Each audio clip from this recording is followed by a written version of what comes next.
Bienvenue dans l'invité de l'économie. Je reçois aujourd'hui Olivier Sichel, président du conseil d'administration de la Digital New Deal, une fondation qui promeut le numérique en Europe. Vous êtes aussi fondateur de l'Open Internet Project et ancien PDG de leguide.com et surtout d'un grand Wanadoo.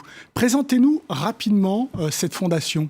Alors cette fondation, c'est un think tank qui a vocation à porter dans le débat public les sujets numériques, mais avec un angle de soutien à l'Internet européen et avec un point de vue humaniste. Alors vous avez beaucoup de travail puisque vous déclarez sur ce site que l'Europe est un nain d'un point de vue numérique.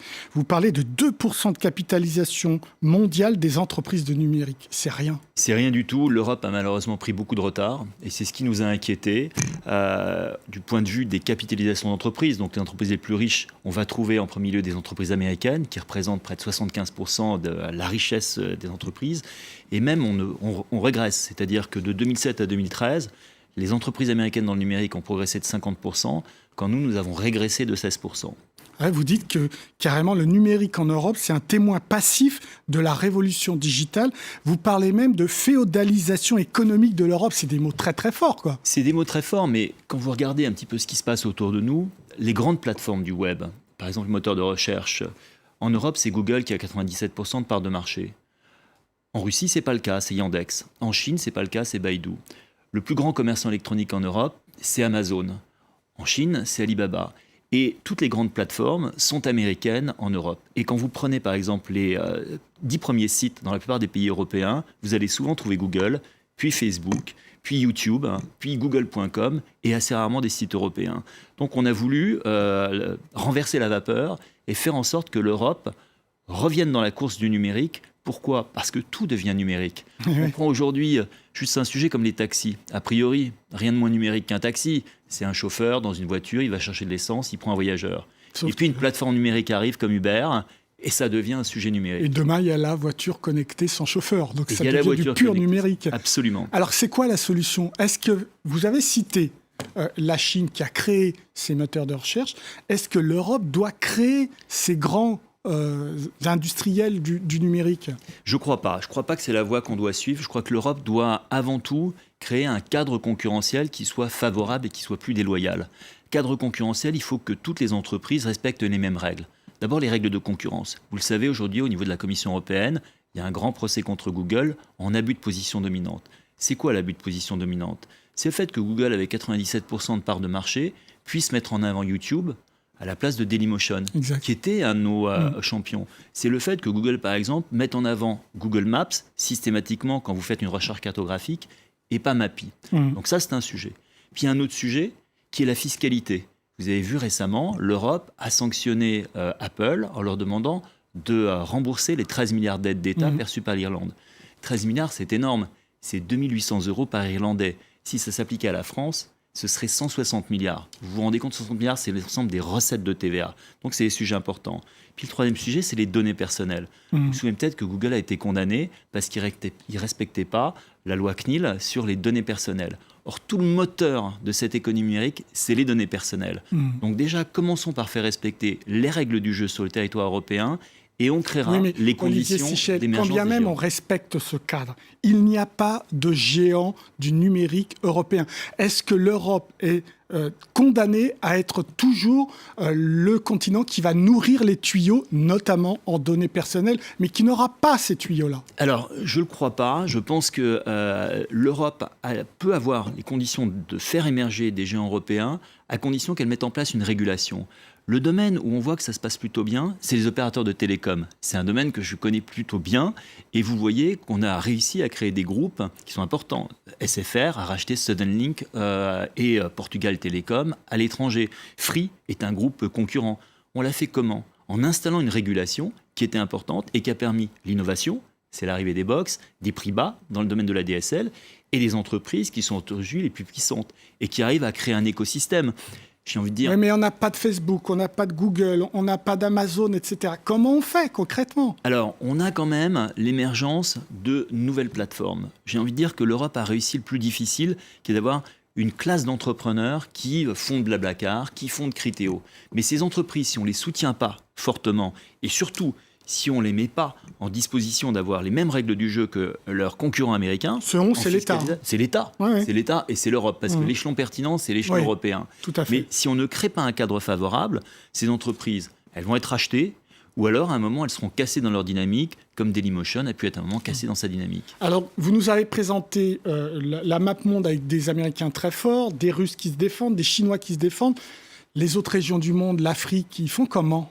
Alors, il faut que l'Afrique fasse très attention et s'inspire plutôt d'un modèle chinois pour se dire, dans la course technologique, si je ne fais pas attention à protéger mon territoire, à protéger mes géants, je vais être aussi une colonie américaine. Vous savez, il y a eu un rapport qui a été fait par une sénatrice, Catherine Morin-Desailly, 2013, qui s'appelait « L'Europe, colonie numérique des Américains ». Et donc, il est encore temps pour l'Afrique du Nord et pour l'Afrique et pour certains pays d'Asie de se dire « je ne veux pas devenir une colonie numérique américaine ». Petite question, quand on est le monde arabo-musulman et qu'on possède une langue comme l'arabe, est-ce qu'on peut jouer la même stratégie que les Chinois avec Baidu et fermer son marché? Oui, tout à fait, tout à fait. Ça, c'est clair qu'il y a une barrière de la langue qui fait qu'aujourd'hui, ça n'a pas été des pays prioritaires sur la conquête. Il faut savoir que pour les groupes américains, souvent le point d'entrée, c'est le Royaume-Uni, parce que c'est la même langue. Et puis après, une fois que vous êtes au Royaume-Uni, vous conquérez l'Allemagne parce que c'est le plus grand pays, et puis vous descendez du nord au sud, mais le sud s'arrête à la Méditerranée pour eux. Donc, il y a une opportunité pour ces pays-là. Alors, Olivier Sichel, vous parlez d'un Internet humaniste. C'est quoi ? Alors, l'Internet humaniste, il s'oppose au transhumanisme. Vous savez, le transhumanisme, c'est le courant qu'on voit dans la Silicon Valley, qui dit que tout ce qui est possible technologiquement, on va pouvoir le faire. Vous avez vu la semaine dernière, on a appris, par exemple, qu'un médecin américain avait réussi à faire un bébé à 3 parents. La technologie permet aujourd'hui, ce qui a été fait, réalisé, de prendre un ovocyte d'une femme et de le combiner avec un spermatozoïde et un ovule d'une autre personne, et donc le bébé va avoir l'ADN de 3 parents. Et on va voir de plus en plus une accélération avec ces technologies, entre les nanotechnologies, les biotechnologies, c'est l'homme augmenté. C'est l'homme augmenté. On a en Europe un certain nombre de valeurs très très fortes, humanistes. Et je pense qu'il faut que l'Europe soit présente pour défendre ces valeurs, parce que sinon, on va avoir des courants qui vont venir de la Silicon Valley et qui vont réaliser tout ce que la technologie va permettre. Alors comment on contre ça ? Là aussi, c'est un environnement de régulation. Il faut mettre en place une régulation. On ne va pas tout interdire. Ça, ce serait catastrophique, parce qu'on n'arrête pas le progrès. Et d'ailleurs, cette opération aux États-Unis, elle a été faite pour lutter contre une maladie rare. Mais en même temps, on ne peut pas tout laisser faire. Et donc, il faut remettre de la régulation. Et c'est ce que l'on essaie de faire, en chaque fois, au niveau de la fondation, en ayant des spécialistes qui disent, entre ce qui est possible et ce qui est souhaitable, qu'est-ce qu'il faut choisir ? Prenons un exemple concret. Nos données personnelles, dont on sait pertinemment, lorsqu'on est sur les réseaux sociaux, qu'elles partent directement aux États-Unis. Vous voulez constitutionnaliser la protection de nos données personnelles. Donc, le rentrer dans la Constitution. Après tout, pourquoi ne pas le rentrer dans les déclarations des droits de l'homme ? Parce que ça fait partie d'un droit de l'homme. Dans un univers où tout devient numérique, vos données personnelles, elles font partie de votre personne. Et donc, vous avez un droit à une protection de ces données personnelles. Alors, qu'est-ce qu'on met derrière sa protection de données personnelles ? On met 3 choses. La première chose, c'est la transparence.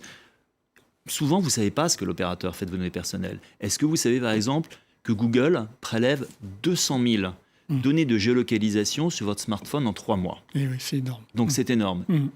Deuxième chose, c'est le consentement. À partir du moment où vous avez la transparence, partout, on peut vouloir choisir que Google ait accès à ces données-là, mais il faut un consentement explicite. Et souvent, reconnaissez-le, quand vous avez les nouvelles conditions d'une application Apple, on les lit pas. On les lit pas. Et on fait « I agree ». Tout à fait. Voilà. Donc ça, c'est pas un vrai recueil du consentement. Et troisièmement ? Et la troisième chose, c'est la portabilité. Alors la portabilité, c'est important et ça nous ramène au premier point. Si je suis pas content, par exemple, du service Apple Music, mais que j'ai passé beaucoup de temps à consacrer une playlist, je peux pouvoir récupérer ma playlist et puis la mettre chez Deezer, qui est un opérateur d'ailleurs français.